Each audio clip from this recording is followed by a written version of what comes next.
Last week हमने the boys के 4th season के फर्स्ट 3 एपिसोड्स का ब्रेकडाउन किया था, जिसे आप हमारे चैनल पे देख सकते हैं। मैंने उनका लिंक नीचे डिस्क्रिप्शन में दे दिया है, तो आप चाहे चेकआउट कर लेना। तो आज इसका 4th एपिसोड भी आ गया है, जिसका नाम है विजडम ऑफ द एजेस।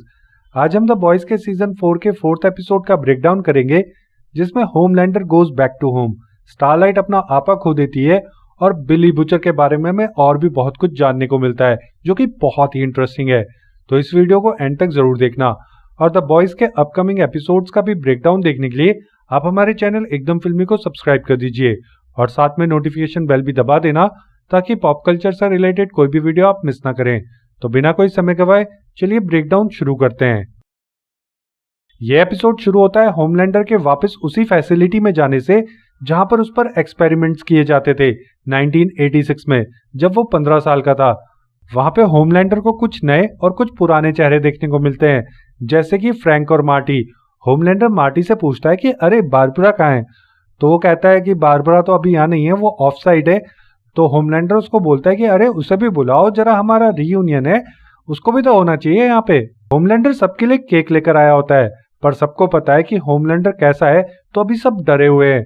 इतने में होमलैंडर फ्रैंक को कहता है कि चलो पेपर बास्केटबॉल खेलते हैं। अगर तुमने डस्टबिन में 3 बार पेपर बॉल थ्रो कर दी तो मैं तुम्हें सबसे पहले यहाँ से अपनी फैमिली के पास जाने दूंगा। फिर 2 बार होमलैंडर पेपर बॉल थ्रो करता है और वो डस्टबिन में चली जाती है, और उसके बाद 2 बार फ्रैंक भी करता है तो फ्रैंक की भी बॉल डस्टबिन में जाती है। उसके बाद होमलैंडर फ्रैंक को याद दिलाता है कि उसने ये गेम उसी से सीखा था, और कैसे फ्रैंक पेपर थ्रो करने के बाद सेलिब्रेट करता था और होमलैंडर को ओवन में ही फ्राई करता था, ये देखने के लिए कि होमलैंडर की स्किन जलती है या नहीं। अब होमलैंडर की स्किन भले ही ना जले, पर उसको दर्द बहुत होता था, इसीलिए होमलैंडर फ्रैंक को ओवन में डाल देता है और फिर ओवन को हीट अप कर देता है, जिसकी वजह से फ्रैंक जल के मर जाता है। और फिर होमलैंडर कहता है नाउ आई फॉरगिव यू। उधर ह्यूई को पता चलता है कि उसके फादर के पास अब कुछ ही दिन बचे हैं, और स्टारलाइट रॉबर्ट सिंगर के पास जाती है एक प्रपोजल लेके कि हम साथ में काम करेंगे ताकि वॉर को वंस एंड फॉर ऑल खत्म किया जा सके, और स्टारलाइट की वजह से कांग्रेस को और भी ढेर सारे वोट भी मिल सकते हैं, और वो एक बार फिर से सुपर हीरो सूट पहनने को तैयार है इस काम के लिए। उधर बिली बुचर बाथरूम में बेहोश हो जाता है अपने ब्रेन ट्यूमर की वजह से, जो उसको वी लेने की वजह से हुआ है। उधर फायर क्रैकर ने स्टारलाइट की बैंड बजाने का पूरा प्रोग्राम बना दिया है। वॉट ने उसको 6 घंटे का लाइव शो करने का मौका दिया है, जिसमें फायर क्रैकर पब्लिकली बताती है कि स्टारलाइट की फर्स्ट सेव में उसने भले ही कुछ लोगों को बचाया था, पर एक बच्चे को अंधा भी कर दिया था, और प्रेस में आकर स्टारलाइट फोटो ऐसे खिंचवा रही थी जैसे कुछ हुआ ही नहीं हो। स्लोली फायर क्रैकर स्टारलाइट की छवि को और भी ज्यादा खराब करती जा रही है, और स्टारलाइट भी कोई उतनी अच्छी इंसान नहीं रही है जितना कि हमें लगता था। उसने भी बहुत सारे उल्टे सीधे काम किए हैं। इसके कॉन्सिक्वेंस में बिली और मार्विन फायर क्रैकर के पास जाते हैं उसको ब्लैकमेल करने के लिए। उनके पास एक क्लिप है जिसमें 28 साल की फायर क्रैकर 15 साल के लड़के के साथ कुछ बहुत ही गलत काम कर रही है। तो फायर क्रैकर खुद ही वो पोस्ट ट्वीट कर देती है और सबके सामने कन्फेस करती है और सिंपैथी भी ले लेती है, और सबको स्टारलाइट की मेडिकल हिस्ट्री दिखाती है, जिसमें ह्यूई के साथ हुए बेबी को स्टारलाइट ने अबॉर्ट कराया था, और स्टारलाइट का नाम बेबी किलर रख देती है, और क्रिश्चियन लोगों को स्टारलाइट के खिलाफ और भी ज्यादा भड़का देती है कि वो चाहती तो बेबी को अडॉप्शन के लिए जो है छोड़ सकती थी, but she killed a baby, she is a baby killer. जो कंजर्वेटिव क्रिश्चियंस होते हैं वो सेक्स बिफोर मैरिज में बिलीव नहीं करते, तो शादी से पहले सेक्स करके बच्चे होने को कैसे बिलीव कर सकते हैं।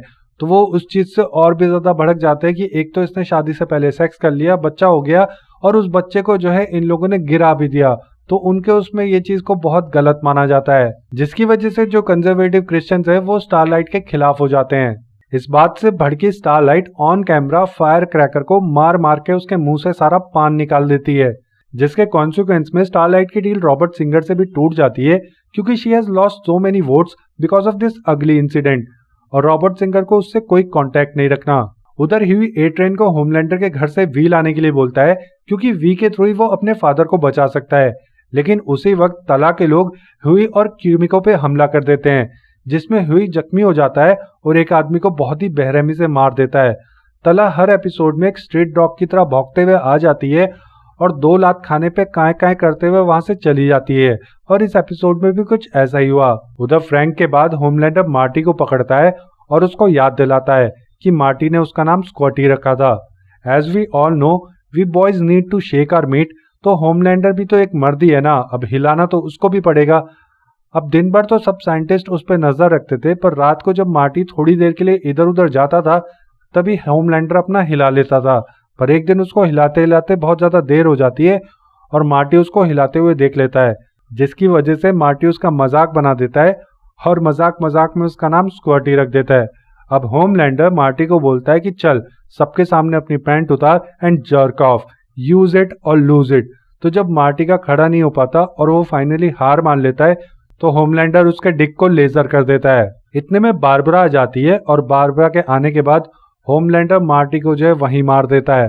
होमलैंडर बारबरा को उस रेड रूम में ले जाता है और बारबरा उसको बताती है कि जब तुम पैदा हुए थे तब तुम जिसकी कोख से बाहर निकले थे उसकी पुस्सी को भी तुम लेजर करके बाहर निकले थे और वो उसी वक्त मर गई थी।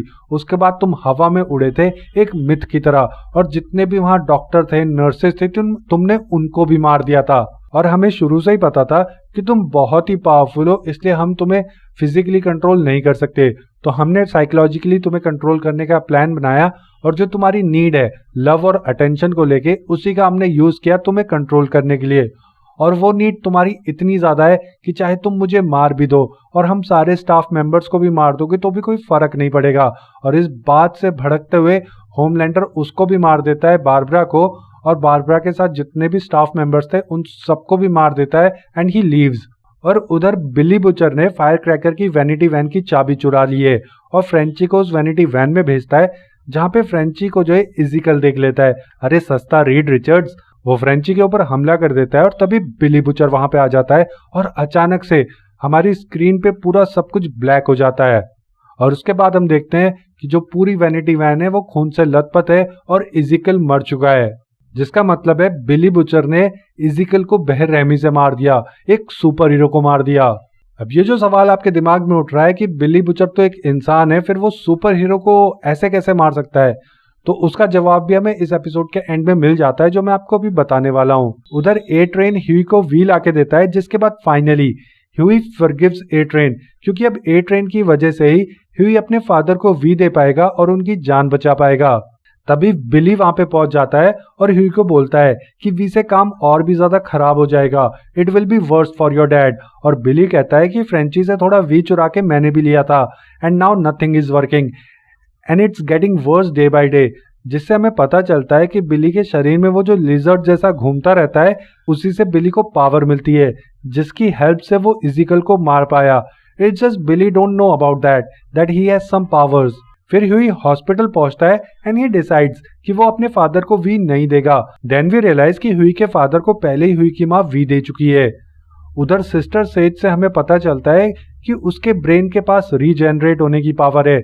बोले तो उसके सर पे अगर आप गोली मारोगे तो वो नहीं मरेगी, उसका दिमाग दोबारा से रीजेनरेट हो जाएगा और वो ठीक हो जाएगी, बट अगर आप उसको गोली उसके दिल पे मारोगे तो वो मर सकती है। तो वो डीप को कहती है कि लोहे का सरिया लेके मेरे सर में डाल दो जिससे मैं थोड़ी देर के लिए फ्री हो सकूं। तभी डीप कहता है कि मैंने बहुत से फैटिश देखे हैं बट ये थोड़ा ज्यादा अजीब है। सेज कहती है कि I will let you fuck me in the ass. तो डीप वॉज लाइक चलो जल्दी बताओ कहाँ डालना है सरिया, मैं डाल देता हूँ, I am ready. Face down ass up, that's the way they like to fuck.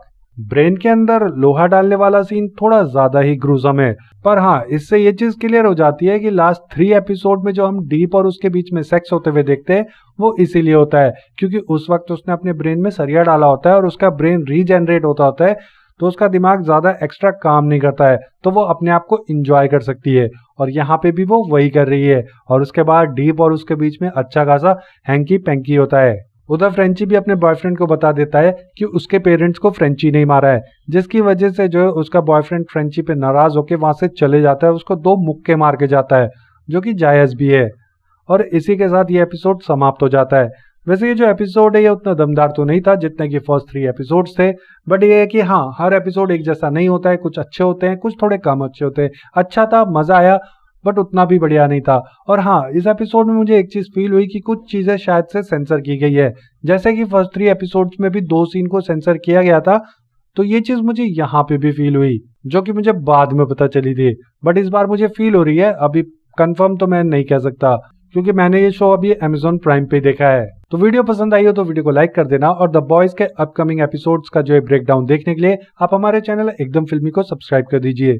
चलिए अब मैं मिलूंगा आपसे अगले वीडियो में, तब तक के लिए मेक सम नॉइज।